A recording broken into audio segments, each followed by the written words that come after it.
Tifaman on the beat. Hey, chimwe pattern Singu watori permission. Well, it's a tender boy. Kune nzvimbo dzakawanda baby dzausatwa famba. Tichaenda newe kwakawanda. Kune nzvimbo dzatinonoshanda. Asi uya ndikuudze tipi. Kumageto kunochenwa kunorowa tripi. Asi yese yoya isi danger. Ini chinangwa changu ndoda kuenda newe. Kunoda munhu wakaita sewe. Ndoda kuenda newe. Kunoda munhu wakaita sewe.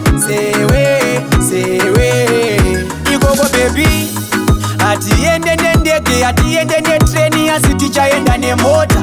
Kana zvikanetsa tikashaya mari yetransport, togona kufamba netsoka. Chitora peni, nyora mubhuku, rwendo rwekutanga nderwekuduku. Tichanowonapo magogo mabhuku, zvinhu zvihombe asi zvinoita sezvekuenda newe.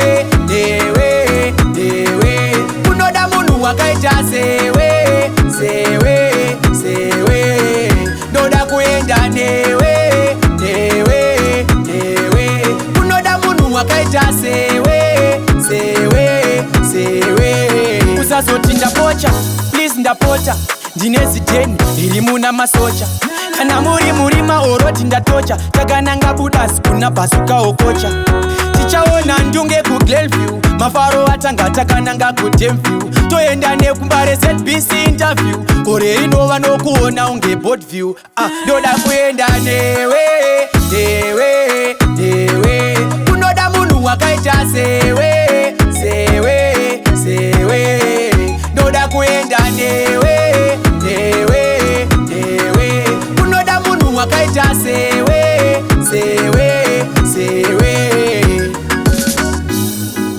Kune nzvimbo dzakawanda baby dzausatwa famba. Tichaenda newe kwakawanda. Kune nzvimbo dzatinonoshanda. Asi uya ndikuudze tipi. Kumageto kunochenwa kunorowa tripi. Asi yese yoya isi danger. Ini chinangwa changu ndoda kuenda newe. Kunoda munhu wakaita sewe. Ndoda kuenda newe.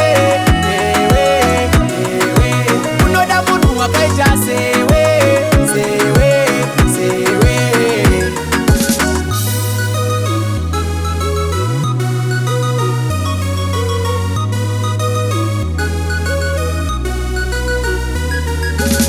Tifaman on the beat.